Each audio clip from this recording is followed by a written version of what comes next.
सोचिए, जिस माँ बाप ने लाड प्यार से आपको पाला है, अगर वही माँ बाप सुप्रीम कोर्ट से आपको मारने की गुहार लगाए।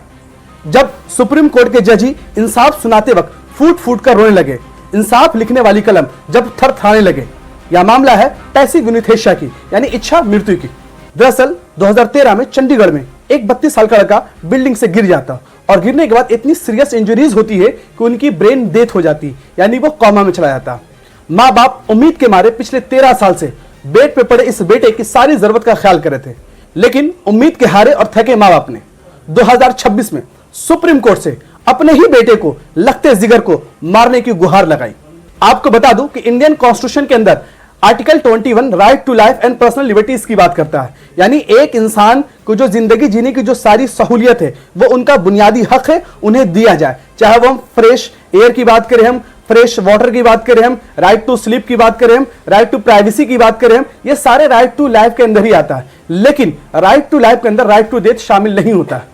हालांकि 2018 में सुप्रीम कोर्ट ने कुछ टर्म एंड कंडीशन में, कुछ सर्कमस्टांसेस में जाकर राइट टू डेथ को एक्सेप्ट किया है, जिसे हम इच्छा मृत्यु या पैसिव यूनिथेशिया कहते हैं। यानी जब किसी इंसान को कोई लाइलाज बीमारी हो जाए, जिनका जिंदगी में पहले जैसा लौट कर आना, ठीक होकर आना बहुत मुश्किल है, तो ऐसे कंडीशन में सुप्रीम कोर्ट अलाउ करती है कि उसे मार दिया जाए अगर वो लाइफ सपोर्टिंग सिस्टम पे है और बहुत ही ज्यादा मुश्किल और परेशानी में है, जिसे हम इच्छा मृत्यु या पैसिव यूनिथेशिया कहते हैं। आपको बता दूं कि हमारे यहाँ जो इच्छा मृत्यु है वो पैसिव है। पैसिव का मतलब यहां पे ये होता है कि उन्हें जाकर पॉइजनस इंजेक्शन देकर नहीं मारा जाता, जिसे हम एक्टिव कहते हैं। दरअसल पैसिव यहां पे यानी कि जो लाइफ सपोर्टिंग सिस्टम है उसे हटा लिया जाता है, इसी को हम कहते हैं पैसिव यूनिथेशिया कहते हैं। आपको बता दूं कि यूरोप के बहुत सारे ऐसे देश हैं जहां पर राइट टू लाइफ के अंदर में राइट टू डेथ शामिल है, यानी अगर आप वहां पे अगर आप सुसाइड करना चाहते हैं, मरना चाहते हैं, तो वहां पे डॉक्टर के पास जाकर आपको अपॉइंटमेंट लेनी पड़ती है और उसके बाद आपका नंबर आने के बाद वो एक्टिव तरीके यानी पॉइजनस इंजेक्शन देकर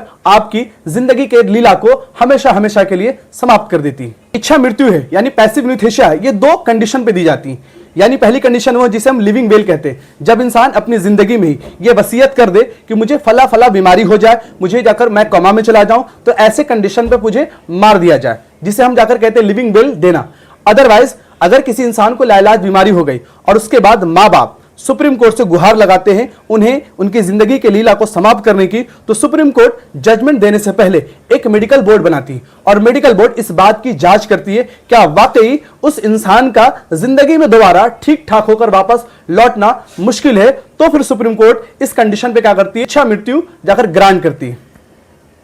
अब सोचिए जरा उस मां बाप के दिल पे क्या बीत रहा होगा जो पिछले 13 साल से अपने बेड पे पड़े बेटे को हर जरूरत पूरा कर रहे थे, इस उम्मीद के साथ कि बेटा एक दिन हमारे सामने चलेगा, फिरेगा, उठेगा, बैठेगा, मुझसे बातें करेगा। लेकिन वो बूढ़े माँ बाप उम्मीद के हारे और थके आखिरकार 2026 में, 2013 का मामला है ये, और पिछले 13 साल से माँ बाप उस बेड पे पड़े हुए बेटे की सारी जरूरतों का ख्याल कर रहे थे। लेकिन 2026 में सुप्रीम कोर्ट से गुहार लगाया, सुप्रीम कोर्ट ने मेडिकल बोर्ड बनाई, मेडिकल बोर्ड ने इस बात की जांच कर दी कि हाँ वाकई अब इनका लौट कर आना बहुत मुश्किल है, और उसके बाद सुप्रीम कोर्ट ने जाकर उनकी इच्छा मृत्यु ग्रांट कर दी। और उसी वक्त सुप्रीम कोर्ट के वो जज जिन्होंने कई लोगों को फांसी की सजा सुनाई, जिसके कभी कलम ना कांपे, जिसके कभी आंख से आंसू नहीं आई, उस बंदे उस जज के आंख से आंसू आ गई, क्योंकि वो इच्छा मृत्यु उसे खुद नहीं पता था बेड पे पड़े उस बच्चे को कि अब उसके जिंदगी के कुछ टाइम, कुछ सेकंड, कुछ मिनट ही बचे हैं, उसके बाद वो हमेशा हमेशा के लिए उनकी जिंदगी खत्म हो जाएगी।